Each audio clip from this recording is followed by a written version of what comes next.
다 찾으셨으면 저와 한 절씩 교독하도록 하겠습니다. 그때 세례 요한이 이르러 유대 광야에서 전파하여 말하되 그는 선지자 이사야를 통하여 말씀하신 자라 일렀으되 광야에 외치는 자의 소리가 있어 이르되 너희는 주의 길을 준비하라 그가 오실 길을 곧게 하라 하였느니라.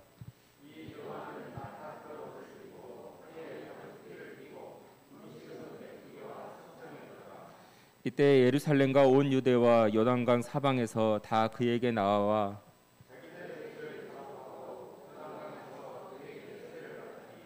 요한이 많은 바리새인들과 사두개인들이 세례 베푸는 대로 오는 것을 보고 이르되 독사의 자식들아 누가 너희를 가르쳐 임박한 진노를 피하라 하더냐.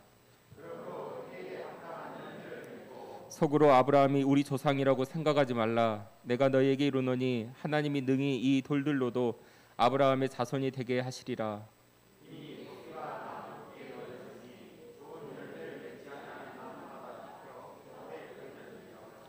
나는 너희로 회개하게 하기 위하여 물로 세례를 베풀거니와 내 뒤에 오시는 이는 나보다 능력이 많으시니 나는 그의 신을 들기도 감당하지 못하겠노라. 그는 성령과 불로 너희에게 세례를 베푸실 것이요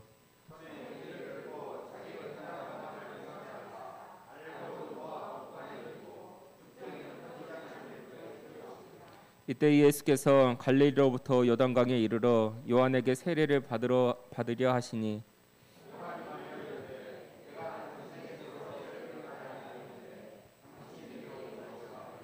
예수께서 대답하여 이르시되 이제 허락하라. 우리가 이와 같이 하여 모든 의를 이루는 것이 합당하니라 하시니 이에 요한이 허락하는지라.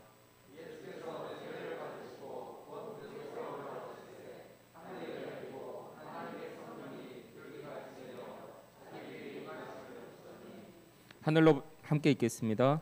하늘로부터 소리가 있어 말하되 이는 내 사랑하는 아들이요 내 기뻐하는 자라 하시니라. 아멘. 오늘 담임 목사님께서 이 말씀으로 말씀 증거하실 때 큰 은혜 받으시기 바랍니다.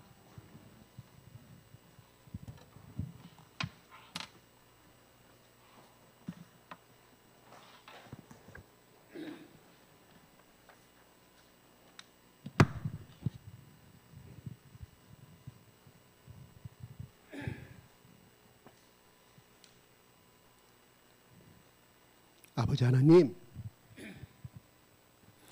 저희들 주님 앞에 나왔습니다. 아버지 하나님,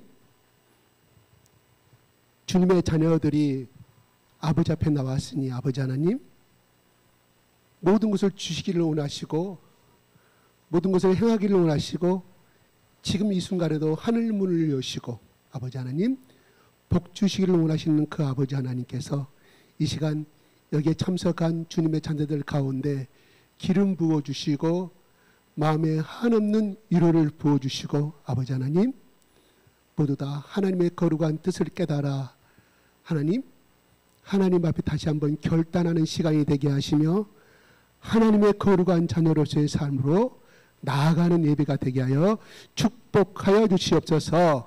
예수 그리스도의 이름으로 기도드리옵나이다. 아멘. 할렐루야. 할렐루야. 네. 제일 마지막으로 꼬마아이 목소리가 크게 들렸습니다.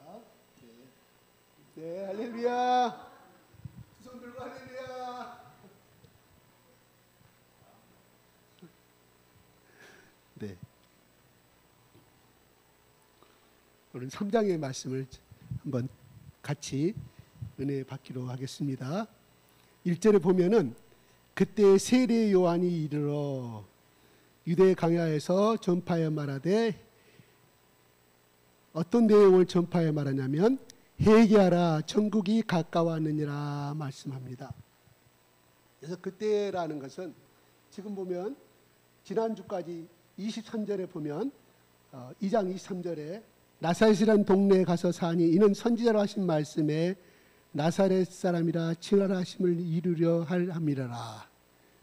그러니까 지금 23절과 3장 1절 사이에는 엄청나게 공간의 차이가 있습니다. 약 30년의 차이로 생각하시면 돼요. 30년이 흐른 후에 이렇게 생각하시면 돼요. 그때에 그러면 여기 구체적으로 뭐냐면 예수님의 하나님께서 주신 소명을 시작하는 때쯤에 이런 말이에요. 가장 적합한 해석이 될 것 같아요. 근데 하시기 전에 하실 때쯤에 맞춰서 세례 요한이 외치고 있습니다. 어디에서? 유대의 광야에서 외치고 있습니다. 내용이 뭐냐면 회개하라 천국이 가까이 왔느니라고 말씀합니다. 천국이 가까웠다는 뜻이 무엇일까요? 회개한다는 뜻이 무엇일까요? 우리 잘 압니다. 말씀을 통해서 회개하라. 회개는 글자 그대로 해석한다면 그래요. 방향을 돌이키는 거예요. 회개한다는 것은 뉘우치는 것이 아닙니다. 우리 흔히들 내 인생 지금까지 살아온 걸 후회한다, 뉘우친다 이렇게 말을 많이 하는 것은 후회고, 하나님 앞에서 회개한다는 것은 방향 전환. 내가 이렇게 살아왔는데 나는 앞으로는 이렇게 가겠다. 누구에게? 하나님 앞으로 간다는 말이에요. 다시 말해서 그 말은 그래, 죄를 자복하는 거예요. 회개의 근본적인 죄를 자복한 다음에 새로운 삶을 살겠다는 의미예요. 그러면 이것은 우리가 성경적으로 어떻게 해석해야 가장 정확한 말이냐? 잘 들어보세요. 어떻게? 다시 말해서 하나님의 언약의 말씀으로 돌아간다 이 말이에요. 회개한다는 것은 내가 주일날 앞으로 잘 나와야겠다. 앞으로도 내가 성경 말씀 잘 읽어야겠다. 그것도 물론 회개에 대한 하나의 결단의 행동이겠지만 기본적으로 성경을 근거로 해서 이 회개라는 의미는 하나님의 언약의 말씀을 붙잡는다는 거예요. 하나님의 언약의 말씀으로 돌아간다는 이런 말이에요. 아멘? 그럼 무슨 말이에요? 내가 지금까지 내 삶에서 이 사람들의 회개 내용은 무엇일까요? 아브라함의 돌들도 너희들이 어찌하여 오늘 본문 말씀에 세례를 온이라고 독사의 새끼들이라고 말합니다. 너희를 아브라함 자손이라 생각하지. 구절에 보면은 속으로 그래. 아브라함이 우리 조상이라 생각하지 말라. 내가 너에게 이르노니 하나님이 능히 이 돌들도 아브라함의 자손이 되게 하시리라고 말합니다. 너희들이 하나님의 언약의 자손으로서 인정을 받은 것은 맞는데, 그러므로 우리는 어떠한 행동을 하든 간에 아버지 하나님 나라에 갈 수가 있다. 누구? 아브라함과 이삭과 야곱이 있는 그 나라에 갈 수가 있다고 속으로 생각하지 말라고 누가 말합니까? 세례요한이 말하는 거예요. 그들이 왜 세례를 받으러 왔을까요? 요한으로부터 세례를 받으러 요단강으로 몰려옵니다. 왜 그랬을까요? 심판을 면하게 하기 위해서. 물세례 받으면 우리는 그래, 아브라함 우리 조상이 계신 곳에 갈 수가 있다 하는 생각을 가지고 있었다 이 말이에요. 심판을 면하기 위해서 온 것이지 진정하게 회개의 마음을 가지고, 다시 말해서 지금까지 살아왔던 이 삶을 하나님의 다시금 말씀을 찾고 언약의 그 말씀을 찾고 그대로 행하겠다는 그 말씀으로 회개를 받는 것이 아니라, 내가 세례를 받으면 내가 심판을 면하게 되겠구나. 그 다음에 보면 도끼가 나무 뿔에 놓였으니, 그러면서 무서운 말씀을 이어갑니다. 그러면서 그렇게 행하는 마음으로는 그 바리새인들뿐만 아니라 이스라엘 백성들을 향하여서, 기득권을 향하여서 뭐라고 말하냐면, 이 돌들, 너희 지금 이 앞에 지금 요단강 부근에 보이는 이 돌들 보이나? 이 돌들도 하나님께서 능히 아브라함의 자손으로 만들 수가 있다. 그 말은 뭐야? 너희들은 돌만 또 못한 놈들이다 이런 말이에요. 엄청나게 세례 요한이 의분에 부딪혀서, 의분에 들끓어서 그들의 회개의 메시지를 전하고 있다 이겁니다. 그러면서 너희는 좋은 열매를 맺지 아니하는 나무마다 찍혀 불에 던져지리라. 지옥의 심판을 말하는 거죠. 이렇게 해서 그들에게 진정한 회개가 무엇인가를 말씀하고 있습니다. 바울이 말하는, 여기 세례 요한이 말하는 회개라는 것은 바로 하나님이 주신 계명의 세계. 그 계명은 뭡니까? 율법이고 명령이지만 그건 뭐예요? 언약의 말씀. 그 언약의 말씀으로 돌아간다는 거예요. 언약의 말씀 속으로 들어간다는 것을 말하는 것입니다. 이게 회개예요. 아멘? 처음 듣는 말인가요? 이제 방향을 돌이킨다고. 그래, 지금까지 살아온 삶은 아니라 내가 목표 지점 다시 설정한다고 우리는 배웠어요. 그러나 구체적으로 그럼 목표 지점 설정한다는 무엇을 의미해요?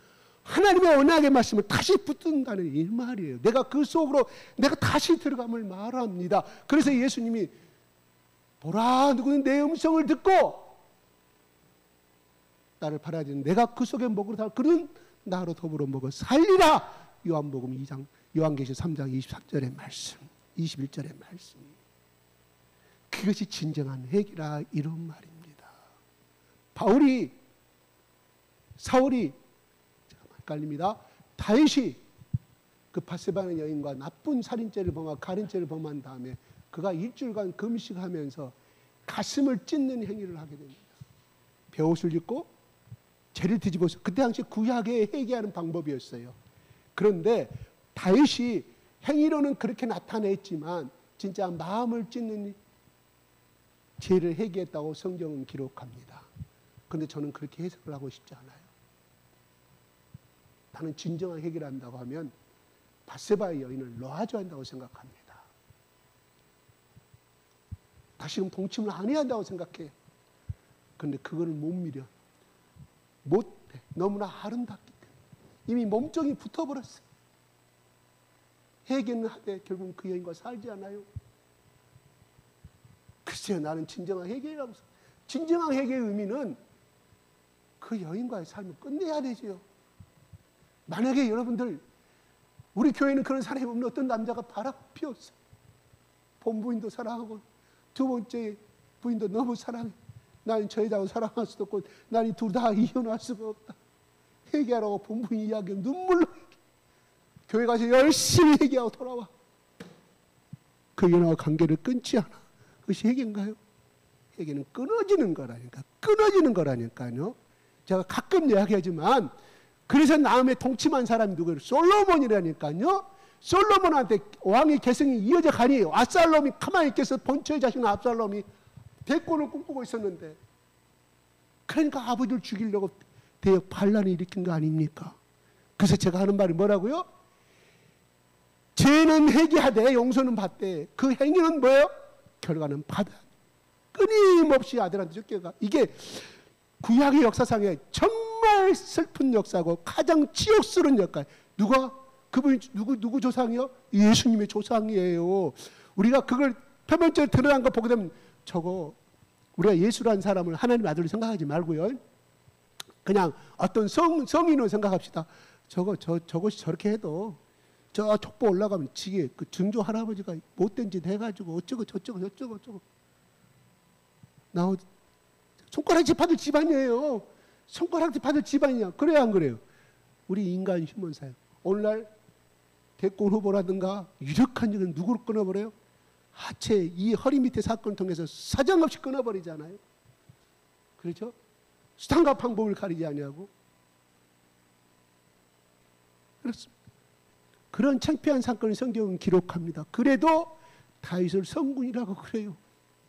오늘날 이스라엘 사람도 다윗 그러면 그냥 유대한 믿음의 조상이요, 유대한 믿음의 왕이요, 그 나라 그 시대가 언젠가는 올 것이라고 자기들이 믿는. 왜?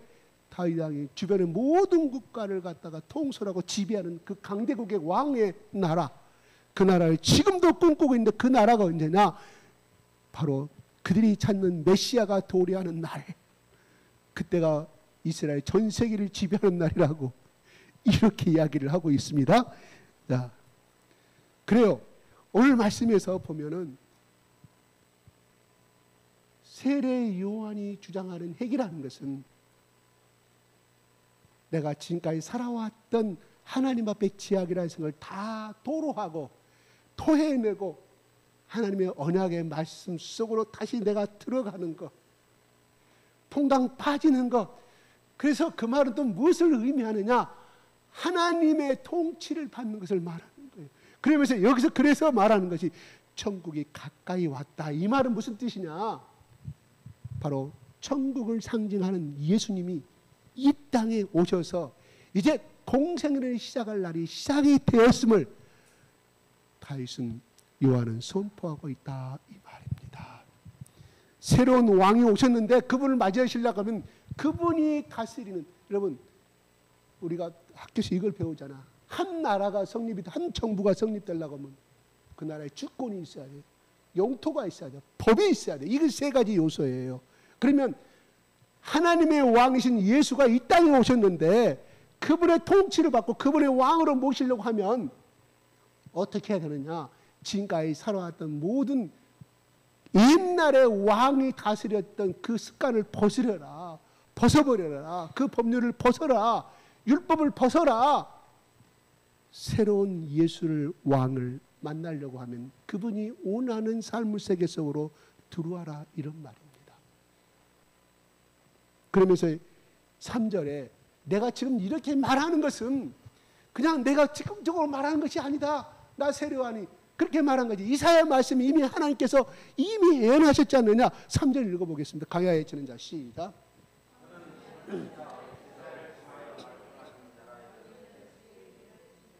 예.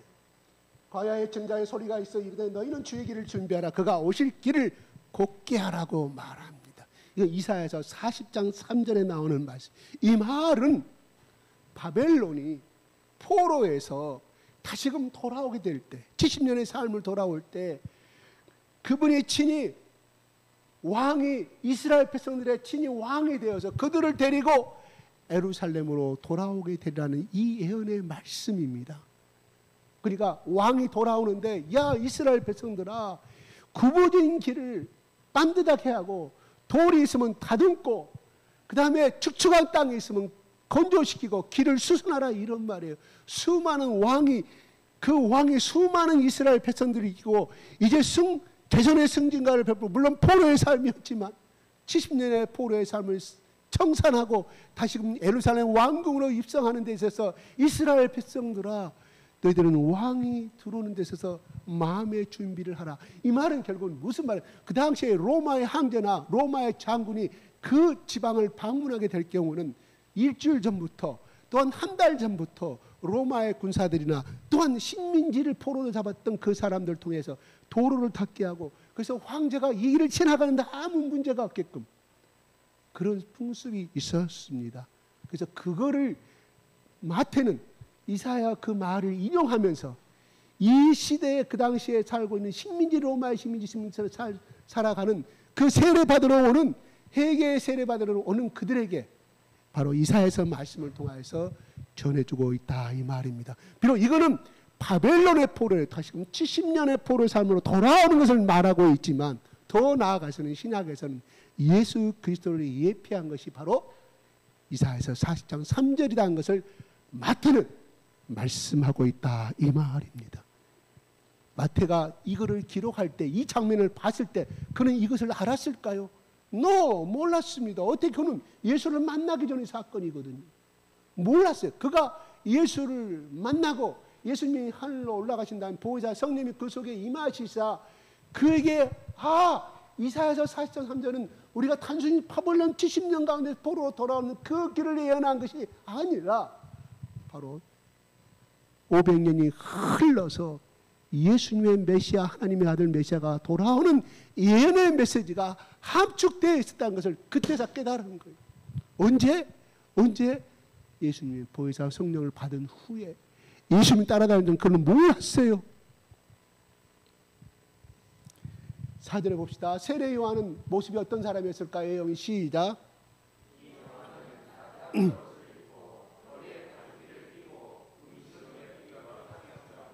예, 겉에는 낙타 옷을 입었습니다. 가죽들을 맸습니다. 먹는 것은 메뚜기와 서청이었습니다. 예전에 이것은 선지자, 구약의 선지자들이 광야에서 살던 풍습이었어요. 다 이렇게 살았어요. 그러면 세례 요한은 어떤 사람입니까? 우리가 지난주에 1장에서 배웠던 것처럼 사가랴예요. 아버지가 사가랴예요. 제사장이에요. 그 당시 제사장은 풍부하게 먹고 살 수가 있었습니다. 기득권의 세력이었습니다. 그분의 아들이었습니다. 그가 이 광야에서 산다는 건 무엇을 의미할까요? 밤에는 엄청 추운 곳에서 그냥 365일 그는 광야에서 살았다는 거예요. 뭐를 해서? 회개의 메시지를. 하나님 나라가 도래했는데, 그분이 예수 그리스도가 오셨는데 그분을 맞이하고 너희들이 회개해야만이 구원을 받을 수가 있다. 주의 길을 예비하는 삶으로 그런 자기의 평안히 살 수 있는, 그가 제사장이었기 때문에, 그가 아버지가 제사장이었는데 이 아들도 제사장이 될 수 있는 이미 자격을 갖추고 있었다 이 말이에요. 그걸 다 포기했어요. 명예대 포기했습니다. 그 다음에 부가 될 수 있는 길이 다 있었는데 그것도 포기했습니다. 오직 하나님 나라에, 이 땅에 예수 그리스도가 이 땅에 오셔서 복음을 증거하는데 준비된 사명자의, 준비된 길을 예비하는 자의 사명, 오직 그는 예수 그리스도가 이 땅에 오셔서 복음화 사업을 하는 데 있어서, 이스라엘 백성을 구원받는 데 있어서 오직 그 길을 예비하는, 닦는 길을 닦는 역할을 하였다. 이게 바울이 받은 사명이에요. 그래서 그가 나중에 예수님이 이렇게 말씀하시죠. 요한복음 3장인가요? 예수님이 이렇게 말해요. 여자가 낳은 자 중에 이보다 더 큰 자가 없었다고. 누구를 향하여? 세례 요한을 향하여서. 세례 요한은 어떻게 됐습니까? 바로 헤롯 대왕에게 당신에게 하소, 당신에게 하세요. 올바른 소리다가 차명을 당해서 우리 죽었다는 사건은 성경에 정확하게 기록되고 있지 않습니까? 사도 요한의 세례 요한은 12자 사도 요한 아닙니다. 세례 요한입니다. 세례 요한은 오직 예수 그리스도가 흥하여야 하고 자기는 세례한다고 그는 분명히 말했습니다. 그가 광야에서 예치고 세례를 전하자 많은 사람들이 구약에 말하는 메시아가 바로 당신이라고 말하였을 때 바울은요, 세례 요한은 말합니다. 그가 아니다. 내 뒤에 오신 이가 그분이라고 말하면서 이렇게 말합니다.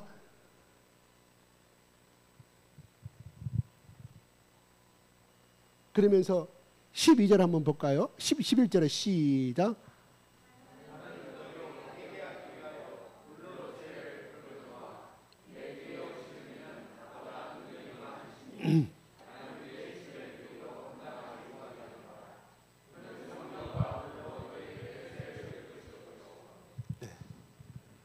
이 말은 우리가 다른 복음서와 같이 한 복음서 이야기한, 섞어서 이야기한다고 하면 많은 사람들이 세례 요한을 따르는 사람이 너무나 많았어요. 야, 구약에 예언된 메시아가 저 사람인가 하고 많은 군중들이 따라다녔습니다.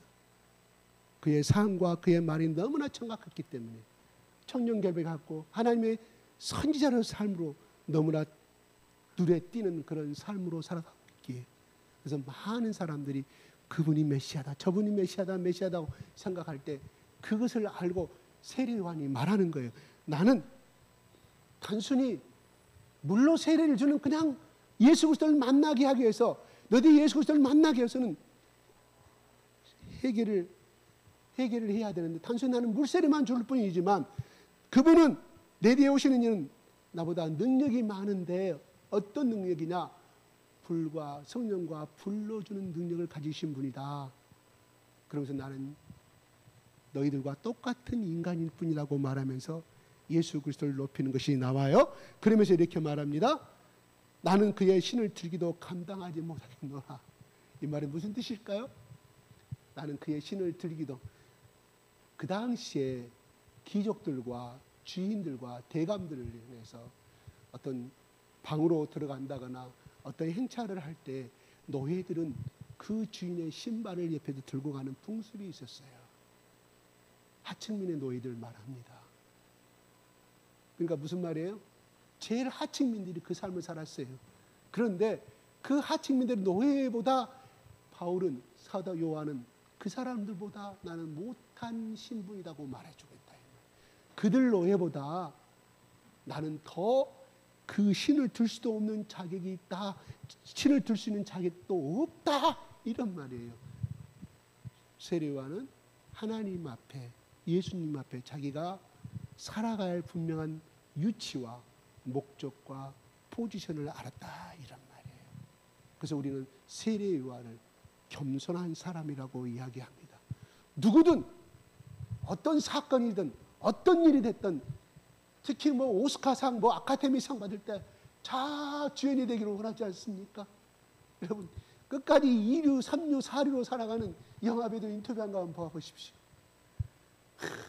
드라마를 찍을 때 한편에 그 30초의 장면을 찍기 위해서 7시간, 10시간 하루 종일 24시간 기다리다가 30초 땡 하면 끝나서 30초 열심히 찍었는데 나오는 분량은 자기 엄마한테 나 이번에 드라마 나와 엄마 꼭 며칠 몇 시에 꼭 봐줘 보던 게 자기 엄마가 동네 사람들 다 불러가지고 우리 딸 이번에 드라마에 출연해 봐봐 무슨 드라마 몇 점을 딱 보고 있는데 나오는 것은 고작 대사 하나 네 알았습니다 5초 만에 끝나버려. 그 애들 많이 여러분 보잖아요. 얼마나 쪽팔리고 24시간 그 추운 겨울날 주연 배우들은 따뜻한 박스카차에다가 맛있는 차와 맛있는 오곡백 맛있는 거 다 했네. 이 조연들은 4류, 3류, 5류 조연들은 그것도 없어. 덜덜덜덜 떠다가 감독이 부르면 찍고 집에 가시오. 고작 돈 몇 푼 받아간 그 사람들의 꿈이 뭔지 아시고 나도 언제럼 저 배우처럼 주연이 돼볼 것인가? 그 사람이 꿈이 잘못됐을까요? 아니옵시다. 에스트라 되려고 그 꿈을 지망한 거 아니에요? 영국 영화가 지망한 거 아니잖아요. 그죠? 주인공 되고 싶어서 유명해지고 싶어서 그런 것인데 우리 인간은 다 그런 마음이 누구든지 다 있어요. 세례요한 인기 많았습니다. 사람들 엄청 몰려다닙니다. 얼마든지 잘못 나갈 수 있었습니다. 얼마든지. 그런 메시아로 하니까.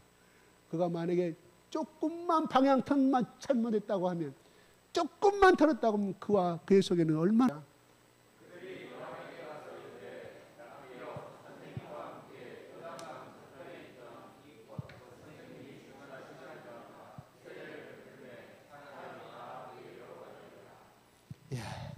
다 가봅니다. 선생님 저거 예수라는 분한테 다 가버리는데 당신 인기가 더 좋지 않습니까?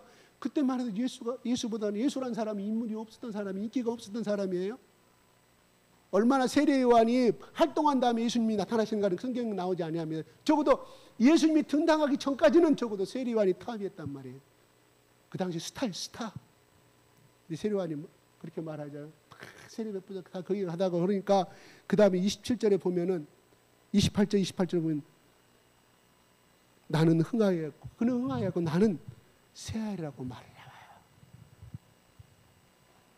자기 인생의 목적과 하나님 앞에 분명하게 사명을 받은 사람은 교만하지 아니합니다. 왜요? 내가 서야 될 위치와 해야 될 일을 알기 때문입니다.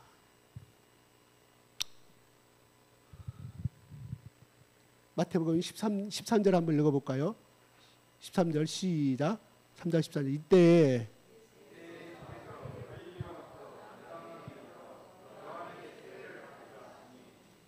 네 요한이 말합니다. 시작.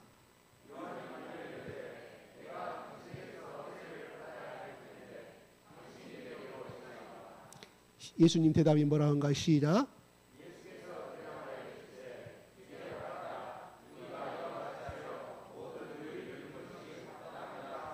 예. 예, 요한이 허락하는지라 세례를 베풀었다 뜻이에요. 그래서 당신이 내게로 오시나이까 그러면서 이제 허락하라고 말라요. 그러니까 굉장히 이 내용을 함축해서 봤을 때 세례요한과 예수하고는 상당히 옥신각신한 대화가 있었다는 것을 알 수 있습니다. 여러 번 세례를 베풀어 주라. 아니되옵시다. 당신은 하나님의 아들이온데 내가 어떻게 할 수 있습니까?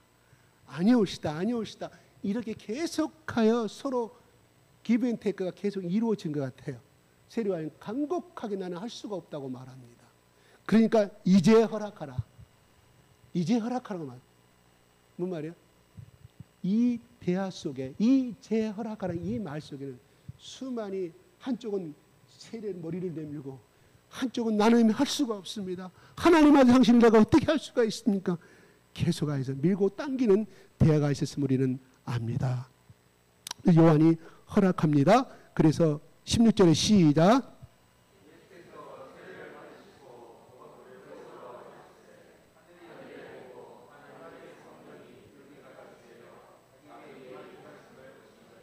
네. 여기서 세례라는 것은 신약의 마태복음에 처음으로 나와요. 그렇죠? 구약에서 사람이 세례받는 장면 나옵니까? 나와요? 하나도 나오지 않아요. 물론 성전에 들어가기 전에 손을 씻고 정하게 하는 것은 있었지만 사람이 이 세례라는 것은 우리 침례교단에서 말하는 것처럼 물속에 사람을 담궈서 다시금 들어올리는 것. 물속에 들어가는 순간에 우리는 죽는 것이고 다시금 나오는 것은 부활을 상징하는 것이죠. 내 사람이 죽고 새 사람으로 내가 상징하는 것을 말합니다. 구약에서는 어떤 창세기 1장 1절부터 말라기까지 사람이 제사장으로부터 아니면 선지자로부터 물로 세례를 받는 장면이 나옵니까? 안 나옵니까? 안 나와요. 마태복음에 이게 처음으로 나와요. 어찌하여 이 물세례가 성립이 됐을까요? 구약에는 없었는데 왜 신약에서 처음으로 이 물세례가 나올까요? 여러분 한 번이라 그 생각해 보신 적 있으세요? 구약의 세례를 받았으면 신약에서도 세례를 받아야 할 거 아니겠습니까? 없는 거예요. 왜 이것이 등장하느냐 이거예요. 그게 언제부턴가는 모르지만 유대교에서는 이방인들이 또는 입교를 할 때 제사장으로부터 물세례를 받는 제도가 있었어요. 그것이 정확하게 몇 년도부터 시작됐는가 몰라요. 언제부터? 그 제도가 있었다 이 말이에요. 그러면 이거를 제사장들이 율례로 만든 것인지 율법에도 없는 것을 만드는 것인지 율법이 없기 때문에 만들지 않았지만 그렇게 내려오면서 전성대에 내려오면서 하나의 유대교의 이방인들이 정식으로 입교당하는 하나의 정식적인 기념식이고 오늘 같은 결혼식이었다 이런 말이에요. 정식 지켜야 될 그래야만이 유대교인으로서 인정을 받았습니다. 세례 요한이 바로 그 의미는 그러면 그렇다 치고 여기서 나오는 물세례의 의미는 우리가 잘 알다시피 내 과거의 모습이 죽는 것을 의미합니다. 물속에서 다시 나오는 것은 내가 다시 새로운 사람으로 살아가는 것을 말합니다. 그래서 예수님이 니고데모한테 사람이 다시 태어나지 아니하면 중생하지 아니하면 거듭나지 아니하면 하나님 나라를 볼 수 없다고 말씀하였듯이 이것은 그거를 상징하는 하나의 유대교의 의식이었다 이런 말입니다. 그러면서 예수님이 이렇게 말합니다. 이렇게 말해요. 모든 우리가 이와 같이 우리가 누구냐?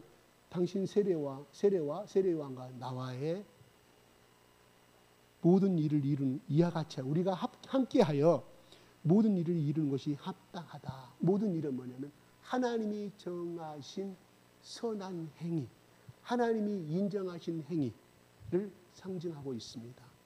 다시 말해서 유대교에서 행하는 그 의식이 바로 세례받는 그 의식은 예수님이 왜 세례 요한이 예수님을 세례 주는 것을 반대했을까요? 거부했을까요? 왜요? 하나님의 아들이기 때문에. 두 번째 그분은 죄가 없으시기 때문에. 세례를 받는 것은 어떤 사람들이에요? 죄가 있는 사람들이 내가 다시 하나님 앞에 다시 살아보고 내 죄를 용서해 달라고 받는 것이 세례의 의미였다 이 말이에요.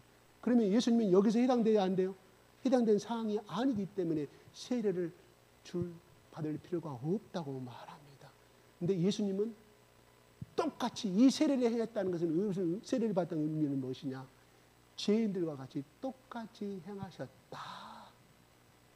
모든 것을 체결하신 하나님. 그래서 빌립보서 2장에 나온 것처럼 그는 사람의 몸이었지만 하나님 몸으로 태어나 종의 형체를 가지시다.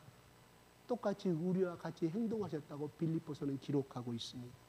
다시 말해서 인간이 해야 될 똑같은 이 물세례를 받았던 그 의미는 바로 예수님의 십자가를 상징합니다.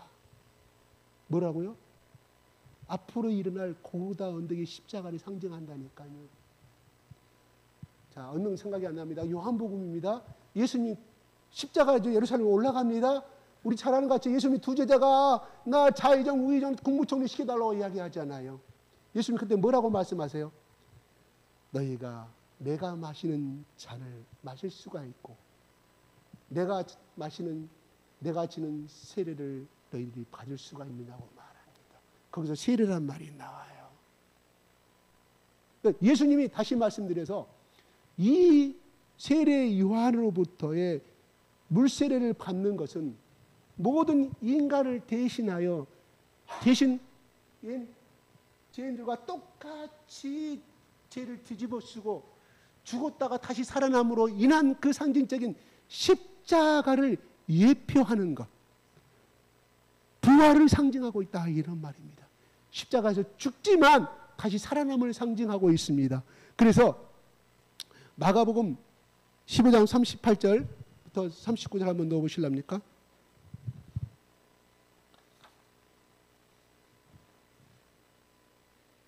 네, 그냥 곧바로 읽어주세요. 읽어보십시오.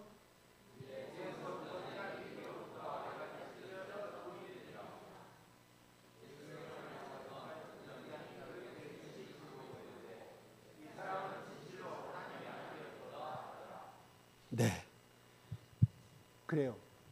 예수의 이 세례받는 사건은 예수님의 공생의 시작을 하나님이 예수에게 주었던 하나님을 이루시는 첫 번째 대관식을 갖는 의미였습니다. 취임식을 갖는 의미였어요. 다시 말해서 메시아로서의 즉위식을 갖는 의미였어요. 그 전까지 예수님의 행적이 나옵니까? 안 나옵니다. 어떤 기적도 없습니다. 가나의 혼인잔치도 뭐예요? 이것이 끝난 다음에 가나의 혼인잔치가 나타납니다. 그 대관식, 하나님의 아들의 공생의 이 아들로서의 첫 번째 사역의 대관식은 그날 요단강에서 초철하게 이루어졌습니다.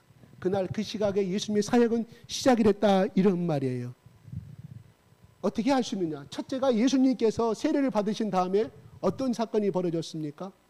바로 17절에 16절 다시 한번 읽겠습니다. 시작.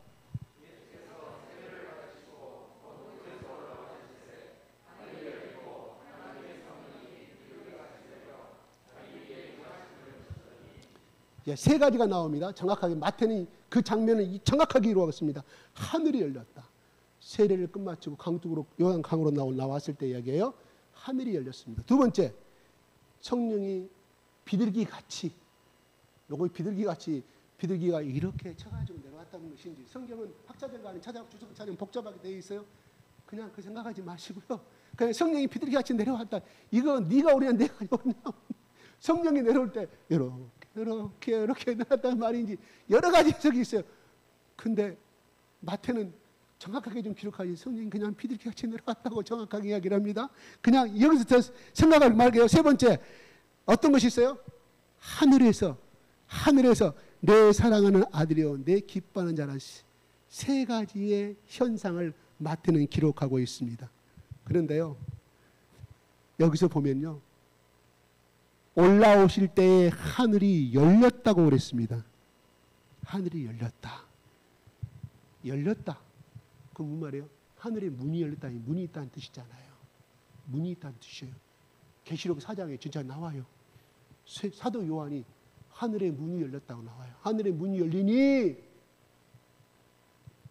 근데 마가복음에서는요, 하늘이 갈라졌다, 찢어졌다고 표현하고 있습니다. 갈라졌다. 근데 이 갈라졌다, 찢어졌다는 이 언어의 헬라의 의미는 바로 마가복음 15장 38절 39절 다시 한번 시작. 찢어졌다 이거죠. 똑같은 의미예요. 하늘이 찢어졌다 이 말이에요. 그러면 예수님 십자가에 죽으실 때 나온 장면이 그 누가 봤어요? 로마의 백부장이. 이거를 시작.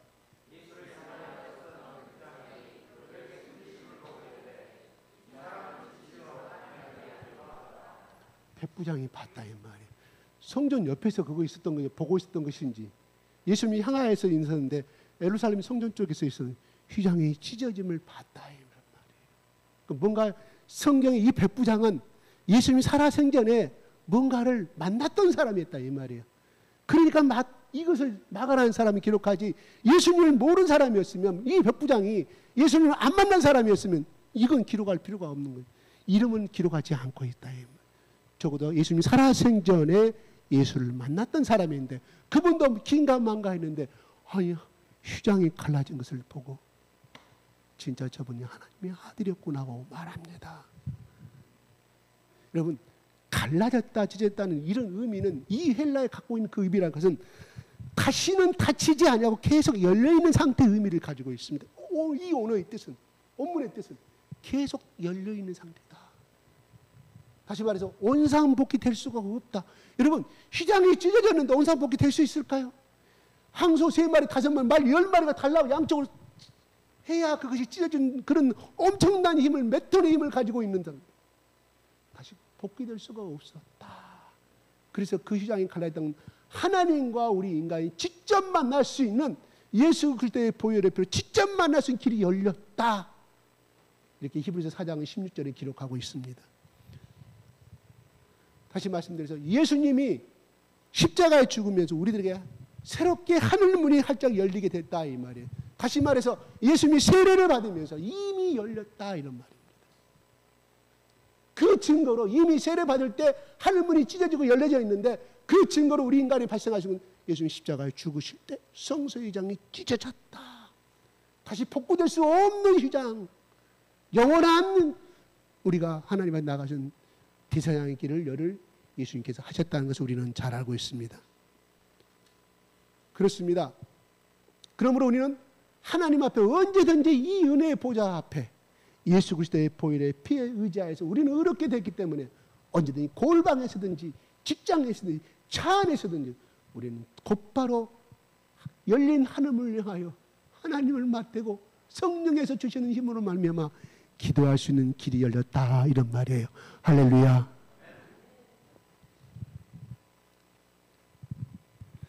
그래요. 지성소의 문이 활짝 열린 것처럼 하늘문이 활짝 열렸다는 의미입니다. 다시 말해서 십자가에서 활짝 열린 이 하늘이라는 이 사실은 예수님의 세례받는 그 순간부터 열리기 시작했다. 이런 의미를 가지고 있다 이 말입니다. 그래서 이것을 우리는 복음이라고 말합니다.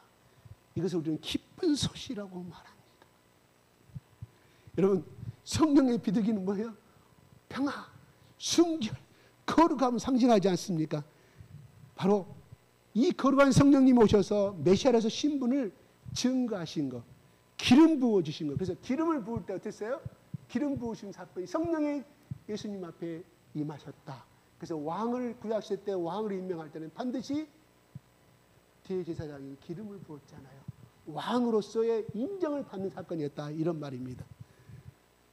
그래서 이사야서 61장 1편하고 2절하고 이렇게 나오면 잠깐 읽겠습니다. 주 여호와의 영이 내게 내리셨으니 한번 61장 2절 이사야서 제가 그거 안 적어줬는데요. 한번 찾아주세요.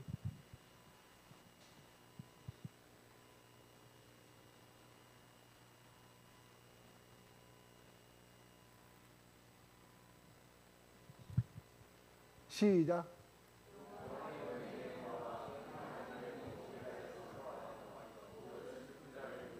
일절 시작.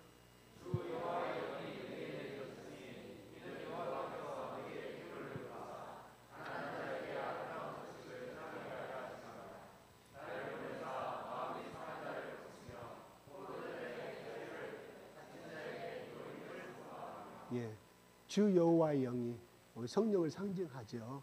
성령이 우리에게 임하게 되면 우리는 가난한 자에게 아름다운 소식을 전할 수 있는 그러한 능력이 생긴다 이런 말이 되겠죠. 그래서 베드로는 사도행전 10장 38절에 이렇게 말합니다. 하나님이 나사렛 예수에게 성령과 능력을 기름 붓듯 하셨으며 그가 두루 다니시며 선한 일을 행하시고 자기가 살아생전에 말했던 거예요. 보았던 거예요. 마귀에 눌린 모든 사람을 고치셨으니 이는 하나님이 함께 하셨습니다. 성령의 기름 부음을 받으신 그 하나님의 아들 메시아가 어떤 행위를 하였는가를 살아생전에 기름 붓듯이 하셨다. 성령이 임하심으로 누가 세례의 요한이 세 개의 물세례를 전함과 동시에 하늘이 찢어지고 갈라짐으로 인하여 거기에서 성령의 비둘기같이 임함으로 그때부터 예수님의 사역이 시작됩니다. 첫 번째 기적이 가나안의 혼인잔치죠. 네, 바로 성령께서 하시는 사역 중에는 여러 가지 사역이 있어요. 회개케 하는 사역이 있고요. 거듭나게 하는 사역이 있고요. 치유 사역이 있고요. 하나님을 아버지로 부르시는 사역이 있습니다. 여러 가지 성령의 기능이 있죠. 여러분 많이 배웠죠. 그런데 로마서 8장 15절 16절은 이렇게 말합니다. 한번 읽어볼까요? 로마서 8장 15, 16 시작.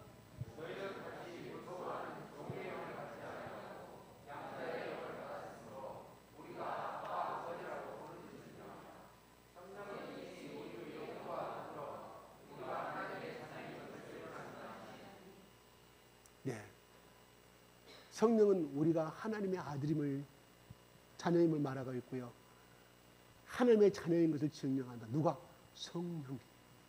그러므로 성령을 받지 아니한 사람은 기도할 때 하나님은 말은 나와요. 주님이란 말은 나와요. 하나님 아버지란 말이 나오지 않아요. 아직도 그분은 성령 받지 않았습니다. 예수님은 만났어요. 엊그제 저는 이런 이야기를 들었어요. 어떤 분에게 물어봤어요. 저분이 예수의 영이 있는지 없는지, 예수를 만난지 안 만난지 알아보기 위해서 질문을 했답니다. 하나님 계신 것을 믿어? 그래, 믿는 것 같아. 근데 예수님에서 물어봤어요. 나를 위해 십자가 죽으신 것을 믿어? 그건 잘 모르겠어. 여러분, 예수님을 통하지 않고서는 하나님 만날 수가 없습니다. 그래서 귀신신앙이라고 그러잖아요. 귀신도 하나님 믿는다고 그래. 귀신도 하나님 안다고 그래. 여러분 전도할 때 뭐라고 그래? 여러분 친척들 중에 나 성경 알아. 하나님 알아. 귀신도 안다고 그랬다니까요. 중요한 건 예수님이 나의 구세주이신지, 정말 예수님이 십자가에 돌아가신 그 사건이 나와 무슨 관계가 있는지, 아, 예수님 내가 하나님 앞에 죄인이다. 어떻게 내가 내 지은 죄를 대신 어깨에 짊어지고 대신 죽었다. 나는 그 사건을 믿기 때문에 나는 하나님의 자녀가 됐다는 것과 그냥 그런 사건 나도 알아. 여호와 하나님 나도 알아. 귀신신앙이라 이런 말입니다. 중요한 건 그분이 예수 그리스도가 진정한 나의 아버지시냐, 구원의 주님이시냐, 그리고 그분을 통하여 나는 제사함을 받았고 나는 하나님을 나의 아버지라고 부르시느냐, 두 가지 사건을 통해서 할 수가 있다 이 말이에요. 저한테 그런 어떤 분이 그런 간증을 해줍니다. 그래서 이건 상당히 심각한 문제여서 그분을 위해서 열심히 기도하기로 했습니다. 네. 그래서 고린도서 12장 3절에도 그래요. 성령으로 말미하지 않고서는, 고린도서 12장 3절에 성령의 도우심이, 성령으로 말미암지 않고는 성령의 도우심과 성령의 가르치심과 성령이 깨닫지 아니하고서는 하나님을 아버지라 할 수가 없다고 말합니다. 예수를 나의 구원의 주님이라고 말할 수 없다고 바울은 고린도전서 12장 3절에 기록하고 있습니다. 여러분, 예수님이 세례 받을 때 하나님의 성령이 그분에게 임하였습니다. 그러면서 음성이 들렸어요. 그는 내 사랑하는 아들이요 내 기뻐하는 아들이라고 말합니다. 여러분, 이 말씀은 마태복음 10장 5절에도 나오잖아요. 구름 속에서 이는 내 사랑하는 아들은 내 기뻐하는 자라. 변화산상에 나오는 말씀이잖아요. 그렇죠?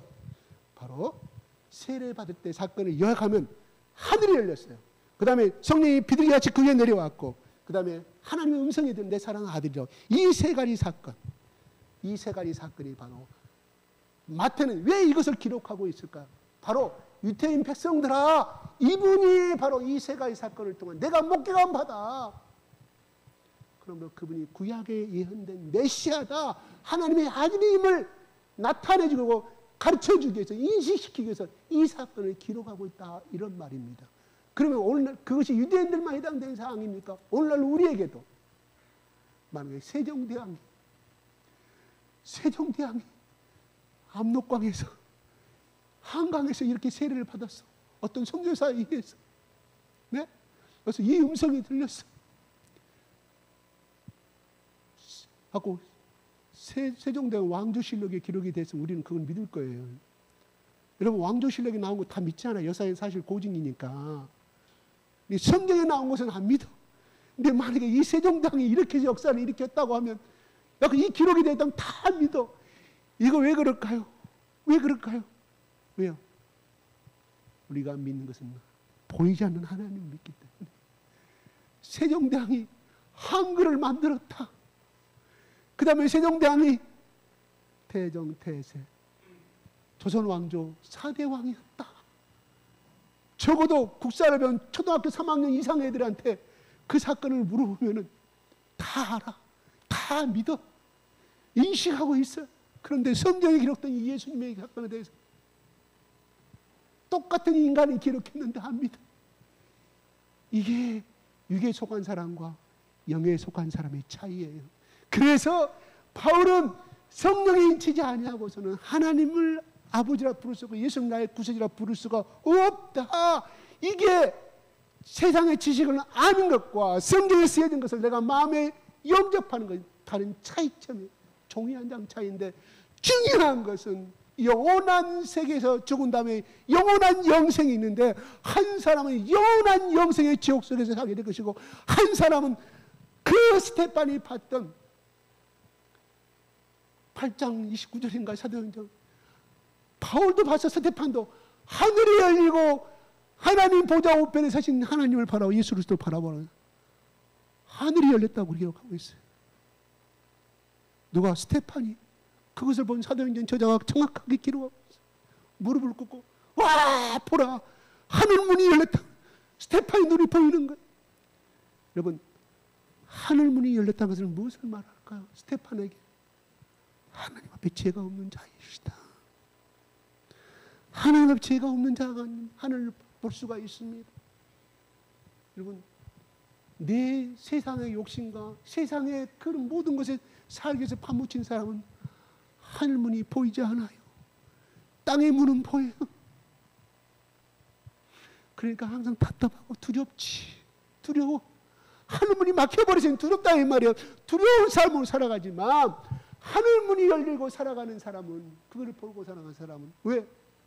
내가 언제든지 하나님 세계에 갈 수가 있기 때문에. 죽어서가 가는 것이 아니라 천국이 가까이 왔다는 것은 하나님의 통치를 받는, 하나님의 말씀의 언약의 말씀의 통치를 받는 것이기 때문에 그 사람 속에 무엇이 임한다고? 천국이 임한다, 이런 말이에요. 홍해에 갈라진 것은 이미 우리가 같이 세례를 받았다고 성경은 말합니다. 로마서에 우리가 홍해를 갈랄 때 이스라엘 백성들은 함께 세례를 인침받았다고 말합니다. 그런 다음에 그들은 가나안 땅을 밟을 수가 있었습니다. 마찬가지입니다. 아직도 내 마음과 불안과 미래가 안 보입니까? 하늘 문이 막힌 사람이 옵시다. 그럼 내가 왜 막혔는가를 불안한 것을 임하는 것을 여러분 하나님 앞에 물어보십시오. 하나님이 가르쳐 줄 것입니다. 뭐라고? 너 안에 불신을 회개하라. 너 안에 하나님보다 세상을 사랑한 것 내 눈에 보이고 있느라 가르쳐 줄 것입니다. 그것을 가감히 요단강으로 버려버리십시오. 뭘 끌고 가실까요? 던져버리십시오. 던져버리는 하늘문이 열릴 것입니다. 왜요? 바로 그 순간에 또 회개의 세례가 임하기 때문이옵시다. 그래서 만나주신 사건이 무엇일까요? 야곱이 얼마나 도망갔을까요? 뭐가 빠지도록 도망갔을까요? 얼마나 도망가. 3일 동안에 잠 안 자고 도망가. 그 3일 동안 잠 안 자고 72시간 도망. 그때서 잠을 청해요. 그랬을 때 보여주잖아요. 사닥다리가 수많은 천사가 왔다 갔다. 야 야곱아, 두려워하지 마라. 내가 네 욕심꾸러기 다 알아. 네 욕심 많은 거 다 알아. 그러나 23년 후에인데 23년이 다시금 네가 이 땅에 지금 눕고 자고 이 땅을 내가 너에게 돌려주리라. 다 너의 것이 되리라. 하늘문이 열리는 축복을 받았다 이 말이에요. 아멘. 야곱의 그 욕심꾸러기, 그 세상의 이기적인 것을 하나님은 알았지만 그걸 덮어주시고, 왜요? 야곱을 통하여 아브라함과 이삭과 야곱의 이스라엘과 또 이 야곱의 후손을 통하여서 하나님의 아들 이삭을 보내야 하기 때문에 하나님이 야곱을 선택했어. 어쩔 수 없이 밉지만 덮어줘. 이 새끼야, 너는 예수보다 더 못한 새끼야. 그러지만 내가 너를 택했기 때문에 어쩔 수 없이 넌 내 자식이야. 그래서 사닥다리를 보여주신 거예요. 나 같으면 에세를 선택하지 야곱 선택하지 않아. 압북강 나루터에서 한내가 한나빼 서청 간이 쓰리도록 이 오장육부가 찢어지도록 이 한두뼈를 터져가지고 철쭉철쭉 거리면서 하나님 못 만나잖아요. 얼마나 고집이 셌으면 하나님과 겨루어 이기는 자라고 하나님이 포기해버린 자에서, 그래도 하나님은 뭐예요? 포기하지 않으시고, 그렇게도 욕심적이고 그렇게도 이 세상의 집착을 못 버리지만 하나님 끝까지 동행해 주신다, 이런 말입니다. 여러분 위로받지요? 세례왕을 살라니까 너무 힘들죠? 힘들죠. 어떻게 살아? 저도 그렇게 못 살겠어요. 그런데 하나님은 우리 야곱을 통해서 우리는 위로받을 수가 있어요. 그래도 다윗처럼 우리는 그런 죄를 범하지 않잖아요. 가는 죄를 범했습니까? 그 영혼이 찾기 위해서 남편 우리아를 죽여버리잖아요, 살인죄. 적어도 우리는 어떻게 마음으로는 어떻게 생각을 범했을지 모르지만 그래도 다윗보다는 더 악한 사람은 아니잖아요. 그래서 우리는 덮어줌의 은혜 속에서 우리는 소망을 가두신 줄 믿으시기 바랍니다. 중요한 것은 생각날 때 고백하십시오. 그 쓰레기 갖고 가지 마시고 던져버리십시오. 그래야 새로운 공기를 맞을 수 있지 않겠습니까? 그랬을 때 우리는 네가 그렇게 세상 살면서 힘들게 살면서도 그래, 내가 네 허물을 안다, 네 약점을 알지만 그래도 네가 하나님의 자녀임을 인정받기 위해서 그래도 그렇게 애쓰고 노력하고 있구나, 하나님이 덮어주신다, 이런 말이에요. 저희 어머니가요, 제가 부끄러운 말 한마디 할게요. 우리 여동생 중 누구 있어요? 말하지 않게. 우리 엄마가 어쨌든 그랬다. 내가 그년은 내가 전화 받기 싫다고, 내가 그애한테 전화 오면 심장이 떨리고 다시는 보기 싫다고 하던데 어느 날 마음이 딱 돌아서 갔고요. 내가 여동생 흉을 봤더니 우리 엄마가 대튼 전화로 이렇게 말합니다. 그런 전화를 하면 다시는 전화하지 마라, 이놈 새끼야. 이게 엄마의 마음이에요. 엄마의 마음이에요. 딸이 얼마나 저기하고 원망하니까 엄마가 전화 받기 무서워요. 전화 좀 안 했으면 좋겠다, 제발 집도 오지 않았으면 좋겠다, 우리 엄마가 선언한 사람인데 어느 날 엄마 또 그것이 전화했을 때가 내가 계속 퇴근하면서 전화, 엄마 전화 받지 말아요. 그거 엄마 그 수면 단축은 몰라 전화 받냐고 내가 그랬거든. 나도 화가 나거든. 야 이놈의 새끼야, 그런 말 하면 다시는 전화하지 마라. 이게 엄마의 사랑이에요. 아멘. 우리는 하나님 앞에 안전할 수는 없습니다. 그러나 내가 그 딸이 선물도 보내주고 와서 용돈도 주고 가서 엄마가 그 미워하는 마음이 싹 사라져버린 거예요. 나는 그것도 모르고 엄마 그것이 왜 또 엄마를 그렇게 성가시키도 했는지 모르겠다.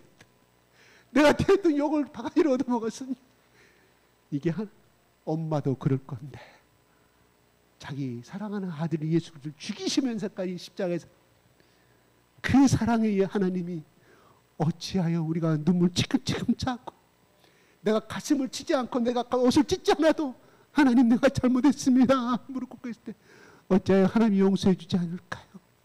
그래 내가 네 죄를 알아. 덮어줄게. 그래서 하나님이 우리에게 가장 좋은 선물을 주지 않을 수 있을까요? 실망하지 마시고 끝까지 도전하십시다. 기도하겠습니다. 하나님 아버지, 오늘 이 시간에 세례 요한, 하나님 앞에서 예수 그리스도 메시아의 그리스도의 길을 예비하는 자의 삶의 자세, 그는 새하얘지고 오직 예수 그리스도만 높였습니다. 그는 죽어갔지만 오직 예수 그리스도가 이 땅에 예수 그리스도를 통한 이 복음이 전파되기를 원하였고, 식민지 땅에 억압당하고 또한 모든 세금도 로마에 바쳐야 되는 이 빈곤하고 가난하고 어둠에 잠긴 이스라엘 백성들을 향한 이 큰 기쁨의 좋은 소식이 바로 하나님의 아들 메시아를 통해서 전파되기를 원하였고, 그는 하나님이 자기에게 주신 구른 길을 걷게 하고 평탄하게 만들고 예수님의 길을 외치는 자의 광야의 소리로서의 인생이 그는 끝났지만 예수님 앞에 그는 인정받기를 여자가 낳은 자 중에 가장 큰 자라고 인정을 받았습니다. 아버지 하나님, 우리가 이 땅에 살아가면서 우리를 구원하신 목적이 무엇입니까?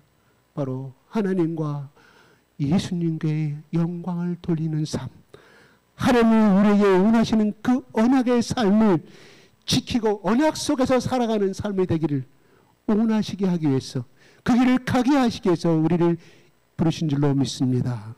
하나님, 오늘도 제가 일주일 동안에 세상의 삶 속에서 찌들리고 아파하고 또 하나님의 원하게 말씀대로 행하지 못함에 대해서 심히 낙담한 우리 자녀들 가운데 이 시간 아버지 하나님 회개를 통하여 아버지 성령의 세례를 다시 한번 부어주시옵시고 우리 가운데 예수님을 향한 하나님을 향한 밋밋한 이 사랑의 회복을 하나님 이 시간 예배를 통해서 이루어 주시옵소서.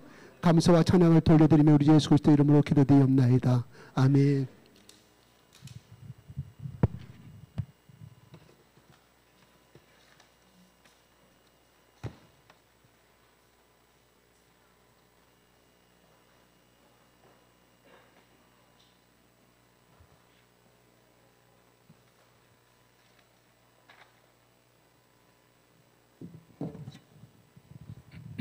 네, 귀한 말씀 감사합니다.